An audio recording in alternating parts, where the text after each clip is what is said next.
Kinder fun story. प्राचीन काल में उग्रसेन नाम का एक राजा था जिसके 2 बच्चे थे, कंस नाम का एक बेटा और देवकी नाम की एक बेटी। देवकी नम्र और शांत स्वभाव की थी, लेकिन कंस दुष्ट था।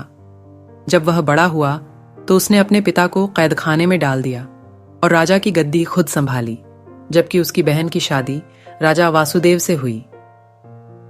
एक दिन कंस ने एक आकाशवाणी सुनी, तुम्हारी बहन का 8वां पुत्र बड़ा होने पर एक दिन तुम्हारी हत्या करेगा।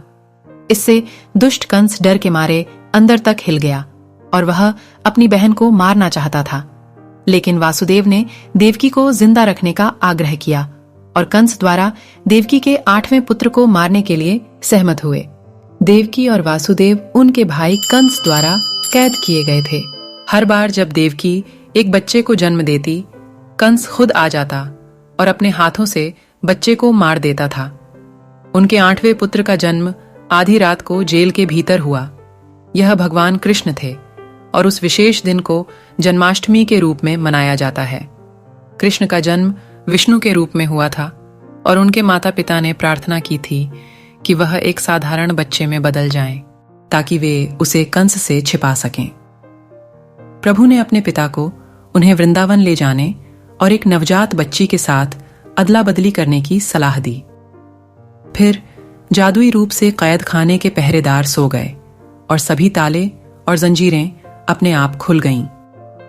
वासुदेव छोटे कृष्ण को लेकर वृंदावन के लिए रवाना हो गए।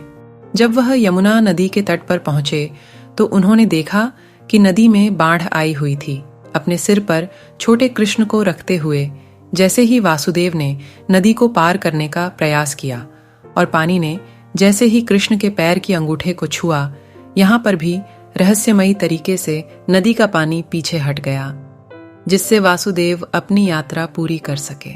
वह फिर यशोदा के घर पहुंचे, बच्चों की अदला बदली की और बच्ची के साथ वापस कैद खाने लौट आए।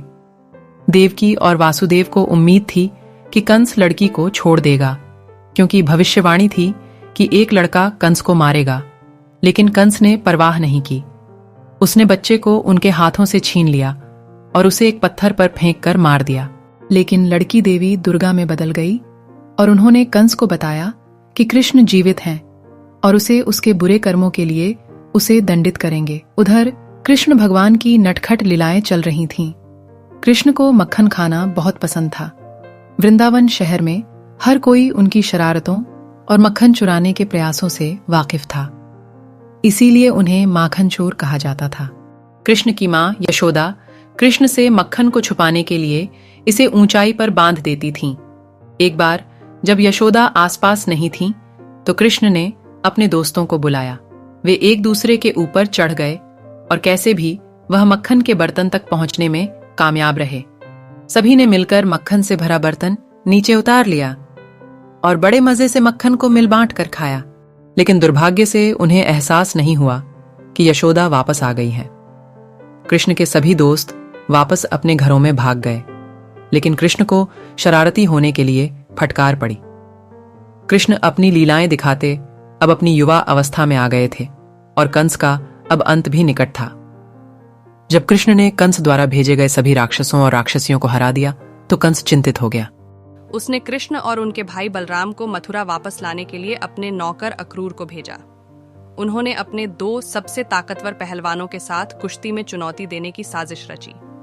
कृष्ण और बलराम ने चुनौती स्वीकार की और अपने विरोधियों को आसानी से हरा दिया और उन्हें मार डाला। यह सब देखकर कंस ने अपना आपा खो दिया और कृष्ण से लड़ने को तैयार हो गया। कृष्ण ने कंस को हरा दिया और कंस की मृत्यु हो गई। कृष्ण तब अपने जन्म देने वाले माता पिता देवकी और वासुदेव से मिले। इस कहानी से हमें यह सीख मिलती है कि सच्चाई और अच्छाई की हमेशा जीत होती है।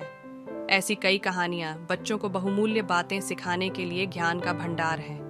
अपने नन्हे मुन्ने बच्चों के साथ कहानियों की दुनिया में अपनी यात्रा शुरू करें और उन्हें एक अच्छे जीवन दृढ़ संबंधों को बनाने के लिए अपना रास्ता खोजने में मदद करें। अगर आपको ये स्टोरी पसंद आई तो इस वीडियो को लाइक करें और कमेंट बॉक्स में जरूर लिखें। Share it with your friends and family.